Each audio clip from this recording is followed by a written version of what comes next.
લોકસભાની ચૂંટણી બાબતે સુરત કલેક્ટર દ્વારા પ્રેસ કોન્ફરન્સ. કેટલા મતદારો મતદાન કરશે, કેટલો ચૂંટણી સ્ટાફ કામગીરી કરશે, આ તમામ બાબતોની વિગતો આપવામાં આવશે. મતદાન વધારવા માટે મતદાન જાગૃતિ અભિયાન પણ ચૂંટણી અધિકારી દ્વારા હાથ ધરવામાં આવ્યું હતું. તો ઈવીએમ અને વીવીપેટ મશીનની ફાળવણી પણ કરી દેવામાં આવી છે. માંગરોળ, માંડવી, કામરેજ, બારડોલી અને મહુવા વિધાનસભા બારડોલી લોકસભા હેઠળ આવે છે. તો લિંબાયત, ઉધના, મજુરા અને 84 વિધાનસભા નવસારી લોકસભા હેઠળ આવે છે. આ તમામ વિધાનસભામાં મતદાન થશે. સુરત લોકસભા બિનહરીફ જાહેર થઈ છે. તો સુરત લોકસભા હેઠળ સુરત પૂર્વ, સુરત પશ્ચિમ, વરાછા રોડ, કરંજ, કતારગામ અને ઉત્તર વિધાનસભા આવે છે. એટલા માટે આ 7 વિધાનસભામાં મતદાન યોજાશે નહીં. ડન. સ્ટાર્ટ કરી.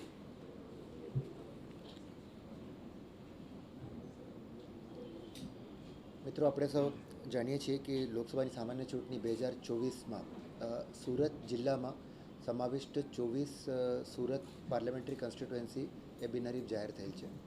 બટ મીડિયાના માધ્યમથી અને અમુક સોર્સેસથી એવું જાણવા મળેલ છે કે લોકોને એવું લાગે છે કે આખા સુરત જિલ્લામાં જ હવે કંઈ ચૂંટણી યોજાવાની નથી.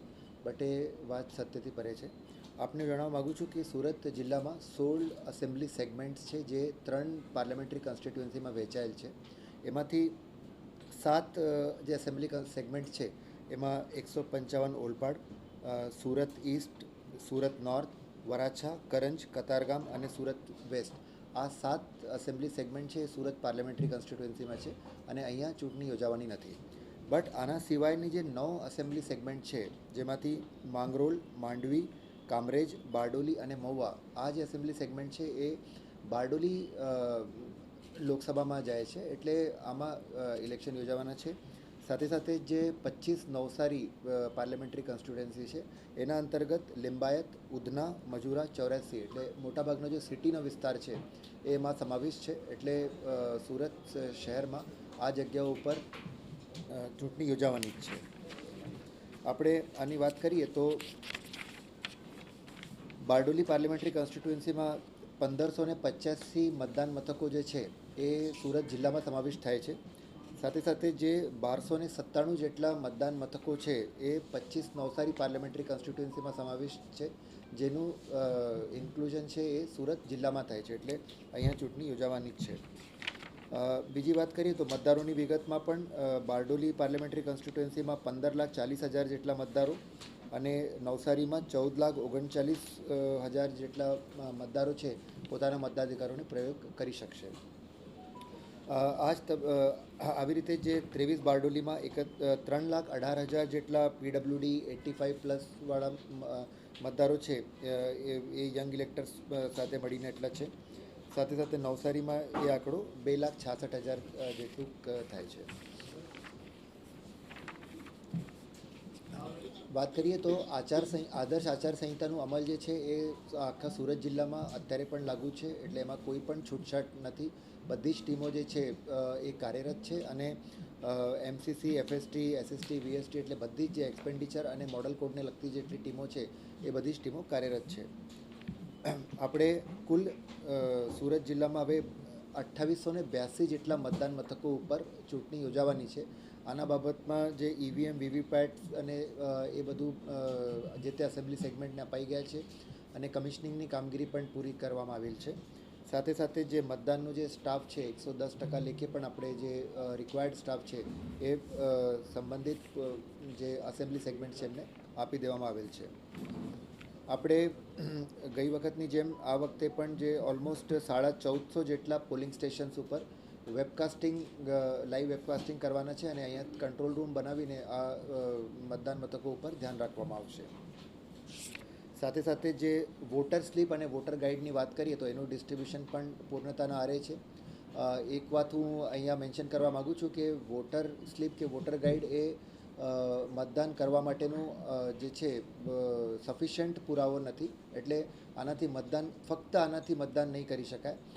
ઇલેક્શન કમિશન દ્વારા ઇસ્યુ કરેલ એપિક કાર્ડ, અધરવાઇઝ જે બીજા 12 ડોક્યુમેન્ટ છે જેમાં પેન કાર્ડ, આધાર કાર્ડ, પાસપોર્ટ, ડ્રાઇવિંગ લાયસન્સ, કોઈ સરકારી આઈડી કે આ ટાઈપના જેટલા જે પુરાવો છે એના ઉપયોગથી જ મતદાન કરી શકાશે.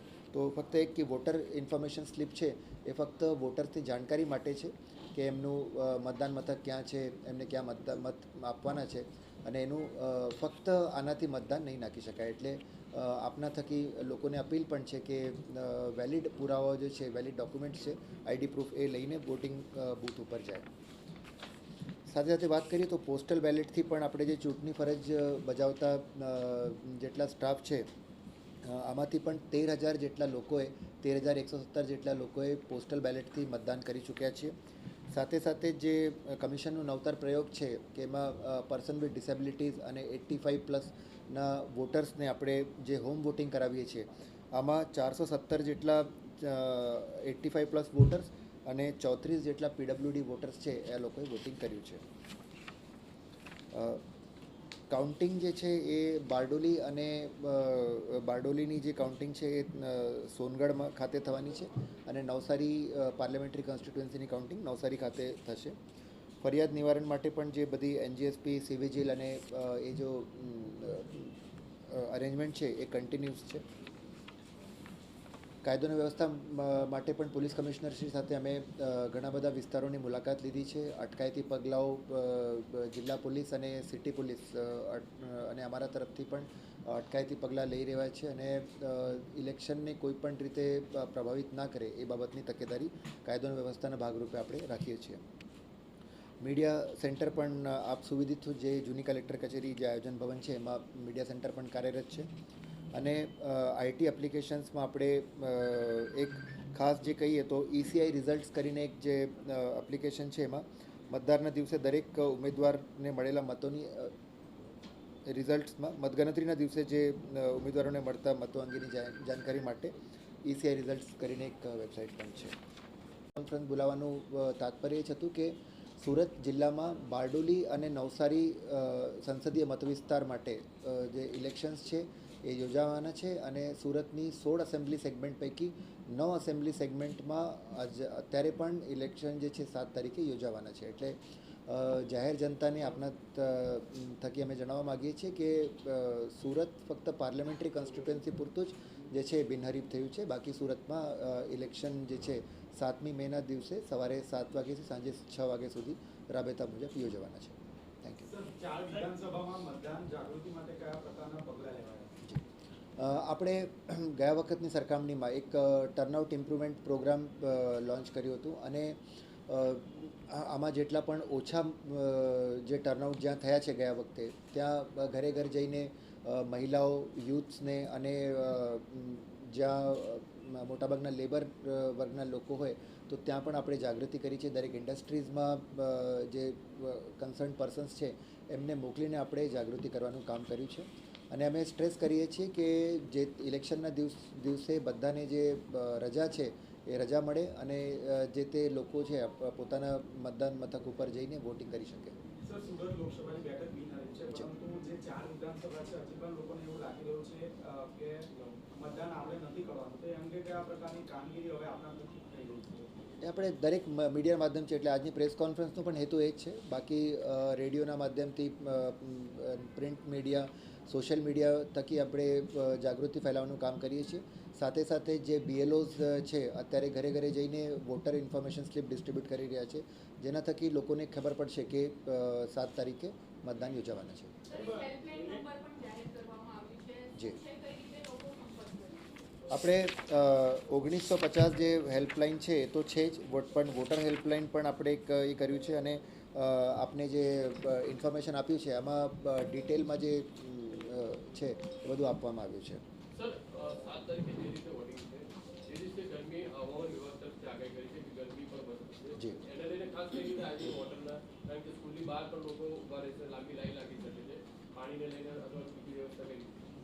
કમિશનનું સૌથી ઇમ્પોર્ટન્ટ જે ફોકસ છે એ અશ્યોર્ડ મિનિમમ ફેસિલિટીઝ જે આપણે AMF કરીએ છીએ એના ઉપર છે, અને એની દરેક અમારા જે ARO છે એ પૂરતી તકેદારી રાખે છે. અમે કોર્પોરેશનની જ મોટાભાગની જે સ્કૂલ્સ અને એ સંલગ્ન બિલ્ડિંગ્સ જ આપણે એમાં લઈએ છીએ. તો એમાં જે ઇલેક્ટ્રિસિટીની ફેસિલિટી જેને કરીને ફેન વગેરેનું પ્રોપર એ થાય, પ્લસ પાણીની સગવડ હોય, અને જ્યાં પણ લોકો ભેગા થતા હોય, જ્યાં વધારે પોલિંગ બૂથ છે એક મથકો ઉપર જ્યાં 4-5થી વધારે બૂથ છે અને ત્યાં વધારે લોકો ભેગા થઈ જતા હોય ત્યાં આપણે શેડની વ્યવસ્થા પણ રાખ્યું છે. થોડા સમયાંતરે જે છે ચેયર્સની વ્યવસ્થા છે આપણે એ પણ રાખી છે જેને કરીને એક થાય. સાથે સાથે જ ક્યુ મેનેજમેન્ટ માટે આપણે ઇમ્પોર્ટન્ટ પ્રયત્નો કરી રહ્યા છીએ. એમાં અલગ અલગ કેટલે સામે મતદાન મથકની સામે જે BLOs છે એ પણ રહેવાના છે જે મતદારોને ડાયવર્ટ કરશે કે એમનું પ્રોપર બૂથ કયો છે. પોલીસ અને જે CAPFમાંથી પણ જે આવવાના છે એમને પણ અમે સેન્સિટાઈઝ કરવાના છીએ કે કેવી રીતે પ્રોપર લાઈન થાય, ત્યાં કોઈ લોકોને અવ્યવસ્થા ના થાય એના બાબતની તંત્ર દ્વારા પૂરતી તકેદારી રાખવામાં આવશે.